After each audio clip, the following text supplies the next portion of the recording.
Vamos a continuar, por favor, acompáñenme al libro de Lucas, capítulo 4, ahí en el verso 1, por favor.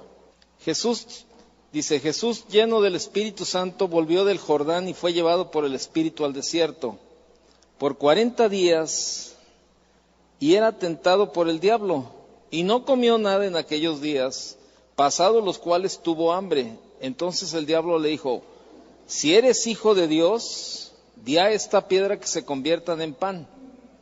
Jesús respondiendo les dijo: escrito está, no solo de pan vivirá el hombre, sino de toda palabra de Dios.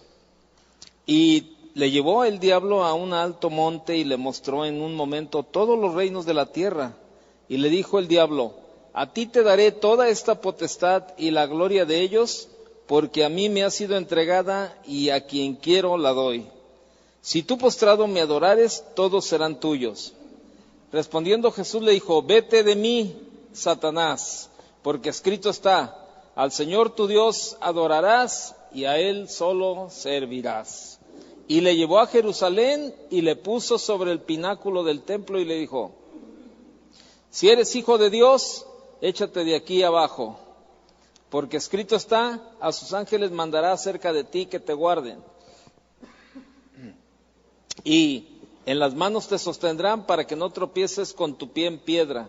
Respondiendo Jesús le dijo: dicho está, no tentarás al Señor tu Dios. Y cuando el diablo hubo acabado toda tentación, se apartó de él por un tiempo. Vamos a ver esa parte de las tentaciones, ¿verdad? Vemos aquí el diablo cómo sutilmente, ¿verdad? Cómo sutilmente trata de convencerle de que pues él haga lo que tiene que hacer. Ok, vemos la tentación número 1 en los versículos 3 y 4. Ahí está la tentación número 1. Dice: entonces el diablo le dijo, ahí comienza el diablo con la tentación número 1, y le dijo: si eres el Hijo de Dios, di a esta piedra que se convierta en pan. Jesús respondiendo le dijo: escrito está, no solo de pan vivirá el hombre, sino de toda palabra de Dios. Fíjese que vemos la primera tentación, vemos ahí cómo comienza todo, ¿no? La tentación, y vemos la preparación para servir a Dios. Apenas Jesús estaba en el proceso de los 30 años, ¿se acuerda que fue bautizado? Dice que Jesús fue lleno del Espíritu Santo, volvió del Jordán y fue llevado por el Espíritu al desierto. O sea, hubo una confirmación, o sea, en la vida de Jesús, ¿verdad? Él se bautiza y bueno, pues allí vemos, ¿verdad? Que va a comenzar apenas su ministerio, pero antes de comenzar el ministerio, pues es pasado por un proceso de prueba. Y ahora entiende usted el por qué muchas veces cuando queremos servir a Dios, vienen luchas, vienen pruebas, vienen circunstancias que luego a veces cuando no estamos bien cimentados en la palabra nos desaniman. Decían: no, ¿sabes qué? Desde que decidí servir a Dios, le he estado batallando y luego esto y me está pasando esto y me pasa lo otro y me pasa aquello, pero es parte de lo que vemos, o sea, es el proceso, cómo Dios permite que seamos preparados. Y vemos ahí en la vida de Jesús que también Él fue lleno con el Espíritu, y al pasar tiempo a solas con Dios, al ser puesto a prueba, al ayunar y orar, viene la tentación. Y viene la primera tentación que le dice: di a esta piedra que se convierta en pan. ¿Qué estaba tratando de Satanás de probar? Ahora yo le pregunto, ¿usted cree que Jesús podría convertir la piedra en pan? No en pan, en el mejor pastelito, en un baguette o en un pan, en un virote salado, que es el mejor pan de todo el mundo. ¿A poco no? Por eso nada más lo venden acá. Jesús podía haber hecho lo que Él quería, pero mire, anótele por favor. La primera tentación significa satisfacer con su propio poder las necesidades de la vida. Satisfacer con su propio poder las necesidades de la vida. Estaba la tentación de Satanás y la respuesta de Jesús, ¿verdad? Y Jesús le dice, no solo de pan vivirá el hombre. O sea, el hombre lo que necesita, o sea, no solo de pan vivirá el hombre. O sea, el pan no es todo en la vida, le está diciendo. Pero Dios sí. ¿Sí o no? Dios es todo de nuestra vida. Entonces, allí le comienza Satanás a decir, a ver, pues, o sea, si tú eres acá bien efectivo, pues convierte esta piedra en pan, ¿no? Mire, y esa es una cuestión de que es importante y es esencial tener victoria sobre la tentación antes que podamos vivir para Dios y ministrar. O sea, es un área en donde Dios nos va a llevar y donde vamos a ser probados. Van a venir tentaciones, van a venir luchas, van a venir circunstancias difíciles en la vida. Dios lo va a permitir, pero para ser probado, para ser formado y para ser tratado nuestro carácter. Por eso muchos se desaniman en el caminar, se desaniman cuando empiezan las luchas en su vida. Y ¿cuántos de aquí de los que cuando se convirtieron comenzaron a tener luchas? Pues todos, y todos decíamos, oye, ¿qué onda? Nada más le entregué mi vida a Cristo y me corrieron del trabajo.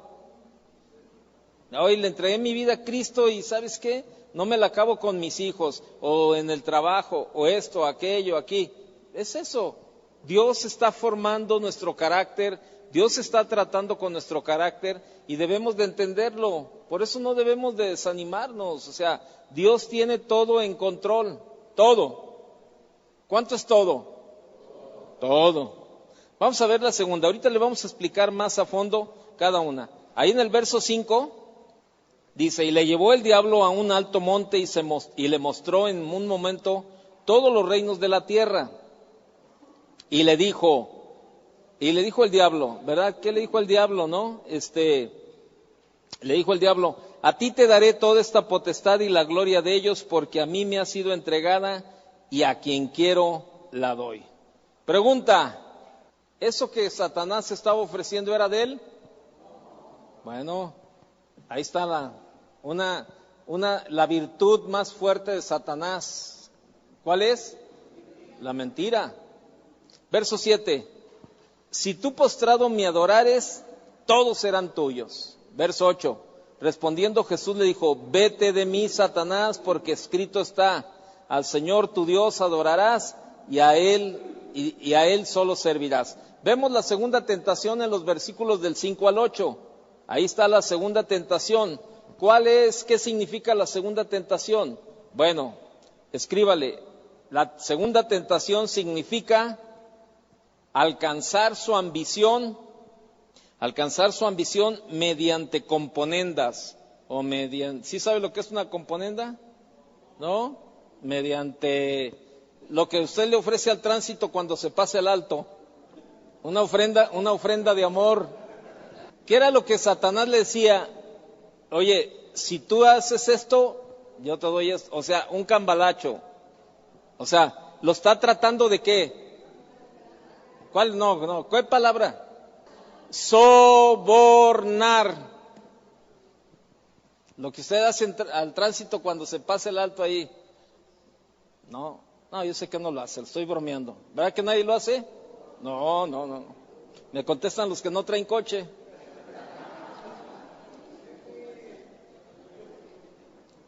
Entonces vemos ahí la segunda tentación, es alcanzar su ambición mediante sobornos, pues. El engaño de Satanás, vemos ahí, ¿verdad? El engaño de Satanás, la afirmación de Satanás y el ofrecimiento de Satanás. Él entrega al mundo a quien quiere. ¡Qué mentira! Dice la Biblia en el Salmo, creo que es el Salmo 24, el mundo y todo lo que en él existe, o sea, de Dios es la tierra y la plenitud. ¿No dice así? Y todo lo que en el mundo existe. Creo que es el Salmo 24. No lo busque, pero creo que es por ahí. que dice, de Dios es la tierra y su plenitud. ¿Verdad? ¿Es el 24? Sí, ¿verdad? 24:1. Sí, el Salmo 24:1 dice, de Dios es la tierra y su plenitud, o sea, todo. De Satanás, Satanás no es dueño ni siquiera de su vida, porque hasta la vida de Satanás le pertenece a Dios. Así de sencillo. Entonces Satanás no tiene nada, él anda ofreciendo lo que no es de él. Y por eso ahí es donde uno tiene que ser sabio, la verdad, en las tentaciones. Luego después Satanás pinta las cosas de una manera muy bonita, pero es para engañar, ¿sí? Entonces vemos ahí, vemos por ejemplo la condición de Satanás, ¿no? Y la respuesta de Jesús fue, el hombre debe de adorar y seguir solo a Dios. Satanás le estaba ofreciendo a Jesús que lo adorara y lo siguiera a él. Y a cambio de todo eso, pues él le participaba ahí con parte de la tierra y la gente. Pues no es cierto, para nada. Él no puede ofrecer lo que no es de él. Por eso tenemos que ser bien sabios, hermanos, de verdad. Bueno, vamos a seguir. La tercera tentación está en los versos del 9 al 12. Vamos a leer el verso 9.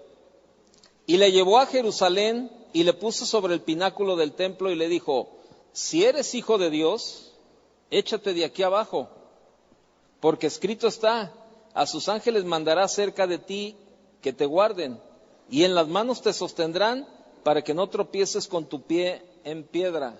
Respondiendo Jesús le dijo, dicho está, no tentarás al Señor tu Dios. ¿Qué era lo que Satanás le estaba ofreciendo a Jesús en la tercera tentación? Bueno, la tercera tentación significa exhibirse a sí mismo mediante el sensacionalismo. Exhibirse a sí mismo mediante el sensacionalismo. La tentación de Satanás para Jesús era escoger otro camino. ¿Se acuerda que Jesús lo que hacía? Que le decía, sanaba a la gente y le decía, no digas, ¿verdad? No le digas a nadie. O sea, él no, ¿por qué? Porque no quería un sensacionalismo. ¿Y sabe por qué no quería un sensacionalismo? Porque no quería que la gente lo siguiera por las emociones y por los sentimientos, como ahora. Por eso hay muchas cosas que suceden en los tiempos de ahora que ni cuenta se dan. Mire, cuando los jueves que estamos viniendo, que oramos por los enfermos, la verdad, nosotros solamente hacemos lo que la Biblia dice. Ponemos manos sobre los enfermos, ministramos a la gente, pero al final de cuentas, el que hace la obra es Dios. Y a veces ni siquiera nos imaginamos el milagro que Dios está haciendo en la gente. Y qué bueno que no sabemos, porque si no al rato nos vamos a atribuir una gloria que no nos corresponde. La gloria solamente le corresponde a Dios. Y por eso Satanás quería que a ver, aviéntate para que veas. O sea, él quería tratar a Jesús como un actor del circo. Aviéntate y luego tus ángeles van a mandar por ti, ¿verdad? Pues no, Jesús no era ningún actor de circo. Y por eso Satanás le empieza a dar instrucciones. No, ¿sabes qué? Hazlo, mira, haz esto y esto. Y pues, no, espérate. La respuesta de Jesús fue, el hombre debe de adorar y seguir solamente a Dios, nada más. O sea, entonces, Satanás le está tentando a que escoja otro camino. O sea, Satanás también lo está tentando a que use mal y que tuerza las Escrituras para fines propios. Sí, ¿verdad? Porque, pues, es como si usted y yo tenemos fe, y vas a ver, mira, me voy a aventar del último piso para que veas que Dios me va a salvar, ¿verdad? Y ahí, por más fe que tengas, ¿verdad? Pero Dios no nos ha llamado a andar de sensacionalistas. Por eso es la gente esa que anda ahí, como esos predicadores que luego se quitan el saco y se lo avientan a la gente, y luego aquellos que oran, ¿verdad? Y que pasan la mano y luego la gente comienza, o sea, o que vienes y pasas adelante y que oran por ti y te andan tumbando, la verdad. Te andan tumbando. Eso es puro sensacionalismo. O todos esos pastores que ahorita van a caer piedras del cielo, ¿verdad? Brillantes y diamantes y de todo ese tipo de cosas. ¿Sabe qué? Dios no nos llamó a ser cirqueros. Eso es el sensacionalismo. Y eso era lo que Satanás le ofrecía a Jesús, ofrecer una religión de sentimientos. La gente, por eso vemos a tantos lugares, ¿verdad? Venga traiga su vasito de agua, ¿verdad? Y el pañuelo santo y la flor de no sé quién y venga el domingo en la reunión de las 10:30 de la mañana, traiga su pañuelo y traiga su vasito con agua del río Jordán qué tristeza, la verdad. Entonces, no es así. Vemos entonces que, mire, ninguna tentación ha confrontado al hombre que no haya sido vencida por Jesucristo. Ninguna tentación ha confrontado al hombre que no haya sido vencida por Jesucristo. Por eso la Biblia nos enseña que Jesús fue probado en todo y no se encontró en él pecado. O sea, en todo. Y no se encontró en él pecado. Entonces, es lo que nos muestra este pasaje. En su confrontación, Jesús revela lo que hay detrás de cada tentación y cómo vencerla. Una vez conquistada, podemos vivir una vida victoriosa y servir eficazmente a Dios. ¿Sí? Vemos ahí en el verso 1 y 2 la tentación y la preparación para servir a Dios, en el verso 1 y en el verso 2, cómo Jesús fue lleno del Espíritu Santo, volvió del Jordán y fue llevado por el Espíritu al desierto por 40 días, o sea, Dios lo estaba preparando para el ministerio que venía. Y por eso ese tiempo aparte, Jesús esos 40 días los iba a ayunar y a orar y a pasar tiempo con Dios. Y sabes, Satanás sabe perfectamente, ¿verdad? Ahí que Jesús va este tiempo ahí y pues va y es donde trata de ponerle un 4, una tentación, 3 tentaciones, pero sin embargo vemos a Jesús saliendo victorioso.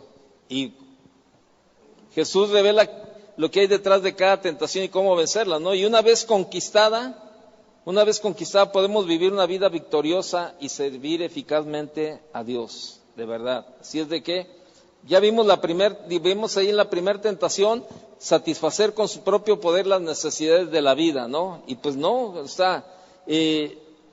Jesús estaba siendo preparado, ¿no? Entonces, venía un tiempo de preparación para el ministerio de Jesús y Jesús estaba siendo preparado para servir a Dios. Estaba a punto de lanzar la obra más importante jamás realizada por el hombre. Ese era el proceso de Jesús. La obra de Jesús determinaría el destino eterno del mundo y de cada hombre en el mundo, ¿sí? Jesús tenía que ser fortalecido y preparado a la perfección. Y 2 cosas involucraron en su preparación. Vemos ahí el plan de Dios. Jesús tenía que estar totalmente entregado a cumplir el plan de Dios, pase lo que pase. El plan de Dios, ¿cuál era el plan de Dios para Jesús? ¿El camino a dónde? A la cruz. Ese era el plan de Dios. El camino del sacrificio y del sufrimiento para ayudar a otros. Por eso Isaías 53 nos habla y dice que por sus llagas hemos sido curados. Llevó nuestras cargas sobre sus hombros. O sea, esa era la preparación que Dios estaba trayendo a la vida de Jesús. Entonces, era preciso que Jesús obtuviera la victoria una vez para siempre. No es que no volvería a ser tentado, habría otras tentaciones, pero necesitaba un momento vigoroso de victoria para mostrar que podía conquistar la tentación. ¿Sí? Segundo, la preparación de Jesús involucraba una necesidad personal de fortaleza y seguridad, y la única forma en que Jesús podía ser fortalecido y obtener la seguridad era por la tentación, era por la prueba. Es como los médicos. Cuando usted va con el cardiólogo, bueno, los que ya tenemos años, los que ya estamos avanzados, el cardiólogo dice, mira, pues te hace un examen, ¿verdad? Y hace un electrocardiograma y ve tu corazón y todo eso. Y me dice, no, mira, todo lo veo bien, pero me gustaría que tú subieras a la banda, a la prueba de esfuerzo. a la prueba. Y sabe, muchos se han infartado en la banda. ¿Por qué? Porque bueno, pues ahí es donde es una preparación para saber exactamente cómo está tu corazón. Y los ponen a hacer ejercicio ahí, ¿verdad? Yo tengo un amigo de la infancia que él se sentía mal. Entonces fue con el cardiólogo y le dijo al cardiólogo, tómate un par de aspirinas, ¿no? Ahorita en el trayecto, y ya cuando llegues aquí ya te hicieron efecto y te hago un examen. Y le hizo el electro y estaba bien. Dice, mira, aparentemente todo está bien, no hay ningún problema, pero me quisiera ir a donde verdaderamente sale lo que tú tienes en tu corazón. Si tu corazón está bien, no va a haber problema. Pero si hay algo mal, aquí va a salir. Entonces se subió, dice que él que comenzó en la prueba y pues no tardó mucho cuando empezó a sentirse mal y se infartó. Lo tuvieron que operar de corazón abierto porque tenía varias arterias tapadas. Entonces salió lo que estaba ahí adentro. O sea, y sabe, muchas veces Dios permite que seamos probados en la vida precisamente para saber de qué estamos hechos, de qué estamos formados. Entonces, yo sé que es un tiempo difícil cuando estamos pasando por el tiempo de la prueba, por el tiempo de la confrontación, por el tiempo de sufrimiento, pero ahí es donde Dios se manifiesta.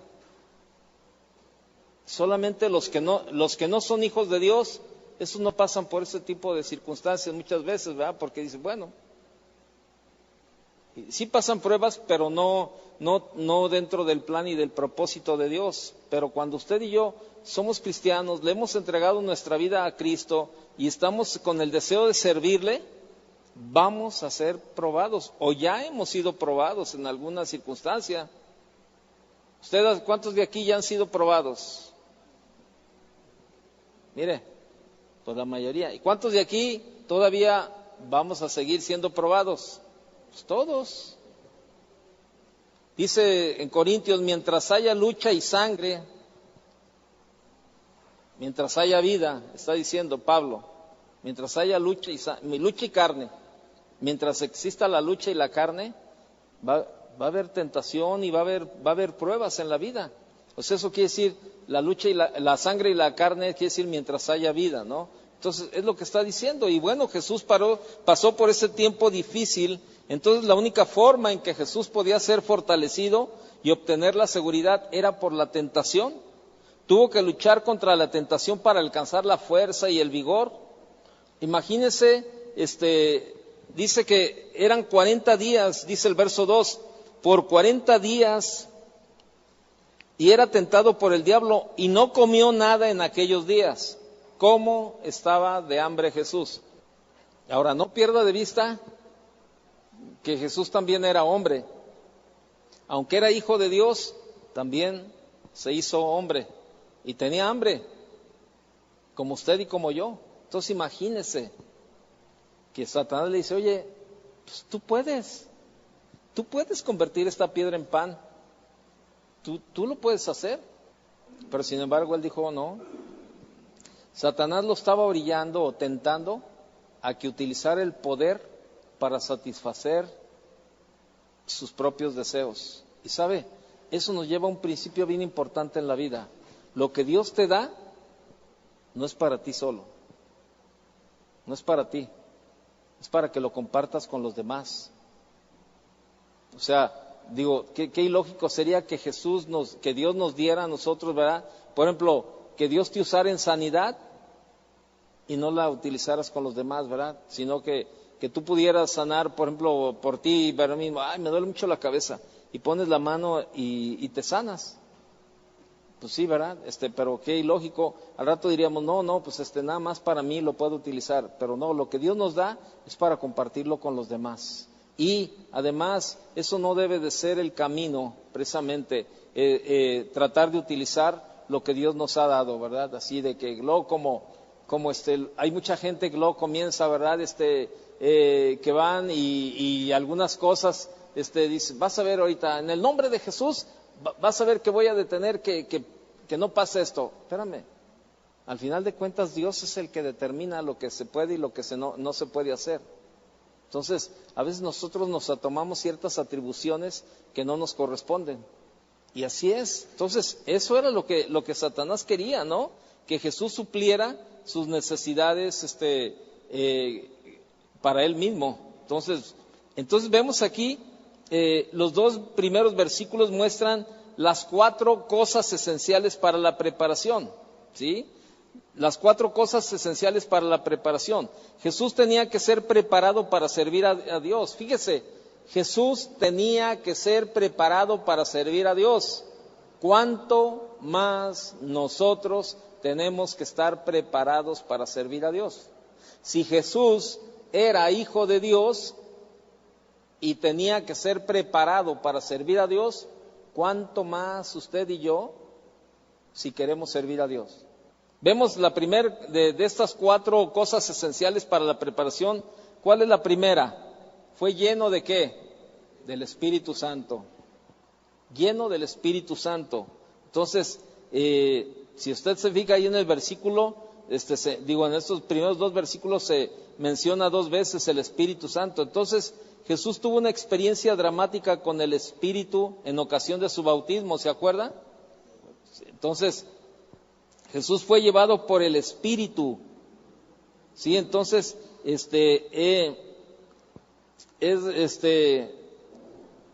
dice que, vemos ahí que Jesús fue llevado, en el verso 2, en el verso 1, dice, Jesús fue lleno del Espíritu Santo, volvió del Jordán y fue llevado por el Espíritu al desierto. Fue llevado por el Espíritu al desierto. Entonces, la persona tiene que estar en el Espíritu para ser guiada por el Espíritu de Dios. Jesús fue llevado a pasar tiempo a solas con Dios. Fue llevado para estar totalmente solo en el desierto. El tiempo a solas, Jesús, era el tiempo que Jesús lo había planeado, de verdad, era necesario para la preparación. Por eso, si tú vas a hacer, mire, toda persona que predica, que enseña, que ministra de alguna manera, toda la gente tiene que pasar tiempo a solas con Dios. Todo. ¿Cuánto tiempo pasas a solas con Dios? Cada quien sabe, pero es necesario pasar tiempo a solas con Dios. Y a solas me refiero a solas, con nadie más. Jesús fue llevado para ser puesto a prueba. Las pruebas nos endurecen, nos fortalecen, nos dan mayor seguridad de que podemos encarar cualquier circunstancia futura. Eso era lo que Dios estaba permitiendo en la vida de Jesús también, que se fortaleciera, que se endureciera, para que tuviera más seguridad de que podemos encarar cualquier circunstancia. Y después de todo ese tiempo de preparación en la vida de Jesús, vemos cómo comienza su ministerio y la verdad, vienen otro tipo de ataques por todos lados y sin embargo Jesús pudo salir victorioso en todo momento. Pero esto fue también previo a la preparación que tuvo a través de las tentaciones. Entonces, vemos ahí definitivamente este tiempo que Dios le permitió pasar a Jesús, ¿no? Entonces,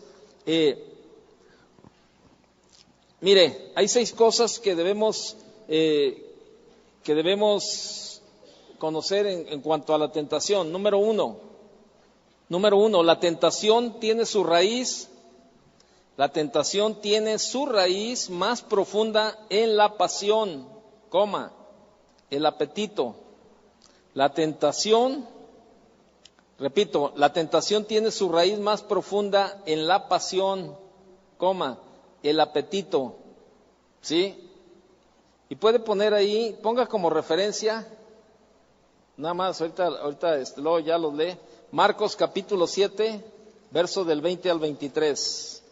Marcos 7, del 20 al 23, cuando dice, pero decía que lo que del hombre sale, eso contamina al hombre, porque de dentro del corazón de los hombres salen los malos pensamientos, los adulterios, las fornicaciones, los homicidios, los hurtos, las avaricias, las maldades, el engaño, la lascivia, la envidia, la maledicencia, la soberbia, la insensatez.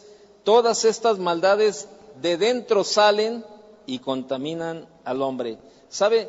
En estos versículos que le estoy diciendo, si usted se pone a estudiarlos, usted va a encontrar en estos, ¿qué son? ¿De cuántos le dije? ¿De qué a cuál? Del 20 al 23, 1, 2, 3, 4. En estos 4 versículos, usted va a encontrar 13 actitudes del corazón. Ahí anótele 13 actitudes y luego se pone a leerlos ya detenidamente y vea las 13 actitudes. Yo me puse a leerlas un día y las subrayé. Y bueno, vemos los malos pensamientos, los adulterios, las fornicaciones, los homicidios, los hurtos, las avaricias, las maldades, el engaño, la lascivia, la envidia, la maledicencia, la soberbia, la insensatez. 13 actitudes del corazón. O sea, esas están aquí adentro. 13 actitudes, ahí nada más en esos 4 versículos. Usted encuentra 13 actitudes del corazón. Qué tremendo, para que vea. Por eso la Biblia dice en Jeremías 17:9, engañoso es el corazón. ¿Quién lo podrá conocer? Solamente yo, dice el Señor. Qué tremendo, ¿no? Entonces, vemos que la tentación, estoy en el punto número 1 todavía, vemos que la tentación proviene directamente del interior, del corazón del hombre, no de fuera, y no viene de Dios, porque Dios no puede ser tentado por el mal, ni Él tienta a nadie. Santiago 1:13 dice eso. O sea, estamos hablando, Dios no tienta a nadie en el sentido malo. ¿Está de acuerdo? Lo que Dios hace es cuidar de su pueblo cuando soporta la tentación, fortaleciéndolo para sobrellevar la tentación, ¿no? De esa manera le enseña disciplina y obediencia para obras mayores. Por eso la Biblia dice, el que es fiel en lo poco, en lo mucho lo pondré. Punto número 2. Ninguna persona confronta tentación alguna. Ninguna persona confronta tentación alguna que no sea común a todos los hombres. Repito, ninguna persona confronta tentación alguna que no sea común a todos los hombres. Como base, digo ahí como respaldo ponga 1 Corintios 10:13. 1 Corintios 10:13, póngale ahí. Y dice el verso se lo leo. No os ha sobrevenido ninguna tentación que no sea humana, pero fiel es Dios, que no os dejará ser tentados más de lo que podéis resistir, sino que dará también juntamente con la tentación la salida para que podáis soportar. Entonces vemos el punto 2, que la tentación, que ninguna persona confronta tentación alguna que no sea común a todos los hombres. O sea, la tentación que tú tienes, mira, no te sientas tan chido ni tan especial como para que tú creas que a ti te están tentando de alguna manera diferente a todos los demás. No, la tentación es la misma para todos, porque son tentaciones humanas. Y déjame decirte algo, cuando son malas las tentaciones, usted sabe que todo lo que Satanás hace es repetitivo. ¿Cuántas veces vemos ahí que en el trabajo, que el hombre, el gerente, platicando con la secretaria, tiene problemas en su casa, luego comienza a platicar con la secretaria, luego le invita a tomar un café para seguir platicando y se envuelven en una relación sentimental y termina engañando a la esposa? Y eso es en un lado. Y si usted se va al otro lado del mundo, allá probablemente hay otro hombre que trabaja en una oficina, que tiene problemas con su esposa, que platica con la secretaria o con la compañera y luego se van a tomar una copa, un café, a comer y caen. Y si va a la otra parte del mundo, el diablo es repetitivo. Y por eso dice que ninguna persona confronta tentación alguna que no sea común a todos los hombres. Así es sencillo.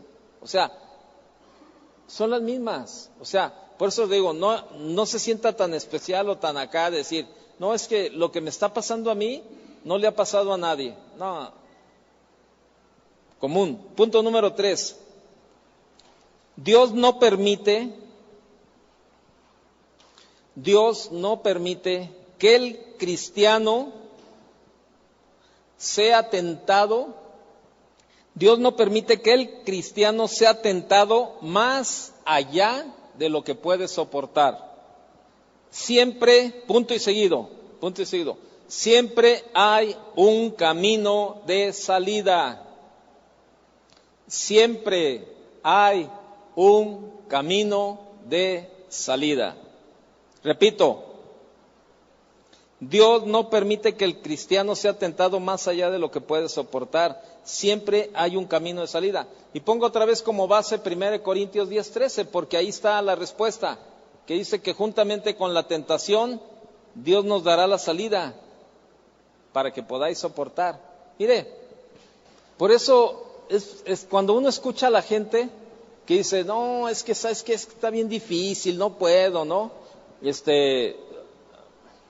yo vengo de una vida en la que la verdad, para mí era una tentación el cigarro, era una tentación la cerveza, el alcohol, y bueno, yo era ya cuando comencé a tener un trabajo más ejecutivo, pues yo era de whisky y a mí me fascinaba el whisky y más que tequila y todo eso, el whisky. Y a veces llegaba la gente, ¿verdad? Cuando no era cristiano, y yo, ándale, vente, vamos a echarnos un whisky. Y pues yo decía, órale. Cuando yo me convierto, ¿verdad?, al Señor, el Señor me rescata de esa vida. ¿Y sabe qué? Llegaban los clientes en el banco, ¿verdad? Y me decía, ¿qué onda? Vamos a comer, ¿no? Nos echamos un whisky, ¿qué te parece? Y por dentro empezaba la maquinaria a trabajar de la tentación. Y decía, sí, no, qué padre, no, pero yo ya siendo cristiano. Pero ¿sabe qué? En ese momento llegaba algún pensamiento y me decía, la naranjada te va a quitar la misma sed que te quita el whisky. Y yo le decía, sí, te acompaño, me voy a tomar una naranjada. No, un whisky, no, ya no tomo, no estoy tomando. ¿Por qué no tomas? 1, porque quiero agradar a Dios. 2, porque no me conviene. 3, porque yo quiero el día de mañana tener autoridad y testimonio delante de mis hijos, y no lo voy a hacer. Y me respetaban, pero sí, claro que entra la tentación. Ay, ¿cuántas veces estaba uno ahí y decía uno, ay, híjole, traigo una sed, ¿cómo se me antojaría una cerveza? Pero en ese momento tú ves un frasco de botella, un frasco de agua, bien helado, te lo tomas y quedaste más a gusto. Entonces, Dios siempre nos va a dar siempre una salida en medio de cualquier tentación, de cualquiera. Dios siempre va a poner una salida. El problema, ¿sabe cuál es? Que muchas veces nos sentimos más sabios que Dios y no agarramos la salida. Y es cuando el hombre comete el error y se clava en esa tentación y cae. Yo tenía un amigo hace muchos años que murió. Por ese amigo yo comencé a ir a casa de la que es mi esposa. Y un día estando ahí afuera de casa de ella me dijo, fíjate Toño, él tenía un problema. Él era alcohólico. Y en ese tiempo él acababa de salir del hospital porque pues, lo habían estado, ¿cómo le llaman ahí?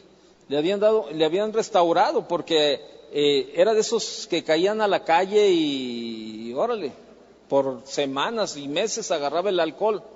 Entonces apenas se acababa de recuperar y estábamos arriba de su carro y me dice, fíjate Toño, que me dice el doctor algo que yo no le creo. Se me quedó grabada esa palabra de él. Me dice, ¿tú crees que el doctor me anda asustando? Y le digo, ¿pero por qué? Dice, ya me dijo, me anda queriendo asustar. Me dice, la próxima copa que tú te tomes te va a matar. Dice, ¿tú crees? Está loco este cuate, mano. ¿Una copa me va a matar? Ay, qué exagerado, ¿no? Pues yo tenía que 17 años, 16, 17 años, ¿no? Pues yo no entendía muchas cosas, ¿no? Y yo decía, pues sí, qué exagerado el doctor, ¿no? ¿Cómo una copa te va a matar? Pero ¿sabe? Lo que el doctor no estaba viendo la primer copa, estaba viendo la segunda, la tercera, la cuarta, la quinta, la sexta, porque un alcohólico, estoy hablando de un alcohólico en el mundo que no tiene a Cristo, que no tiene fuerza de voluntad para decir, ellos dicen, solo por hoy, ellos van al día, solo por hoy, por estas 24 horas no beberé. Pero ¿sabe qué? Después, un amigo que estaba con él en una cantina que llegaron y dice, ¿sabes qué? Vámonos a la barra a tomar. Y dijo él, oye, pero tú no puedes tomar. No, nomás me voy a tomar una, para irle a echar en cara al doctor que no es cierto, que como una copa me va a matar. Llegaron y se sentaron en la barra y pidió un tequila. Y le dijo, sírveme un tequila. Y dice que este hombre estaba sentado en la barra viéndose, ya ve, en las cantinas, bueno, los que conocen las cantinas tienen un espejo, las cantinas ahí, y entonces él estaba sentado en la barra y tomándose el tequila y viéndose al espejo. Y se terminó el tequila y luego volteó a ver al otro y le dijo, qué exagerado el médico, ve, ya me tomé la primera y no me mató. Pero ahí comenzó su desenlace. Le dijo al cantinero, sírveme otra. Volvió a recaer. Su hígado ya no lo resistió. Entró al hospital, murió de cirrosis hepática, donde ya no salió. Esa copa que el doctor le dijo, la siguiente copa te va a matar. Esa copa lo mató. Cayó en la tentación. El amigo le decía, ya no tomes, ya te tomaste la primera. ¿Para qué? Ahora sí, ¿para qué tientas a Dios? Dijo, no, nada más para demostrarle. El amigo le decía, ya no tomes, ya no tomes, ya no tomes. ¿Sabe? Dios siempre nos va a poner a alguien o nos va a poner alguna circunstancia donde siempre nos va a sacar de la tentación. El problema es que no seas lo suficientemente sabio como para agarrar la salida en ese momento. Si no eres sabio y no agarras la salida, no es de dudar que caigas ahí, que caigas en la tentación. Aquí nos quedamos. Acuérdense, vamos en el punto 3.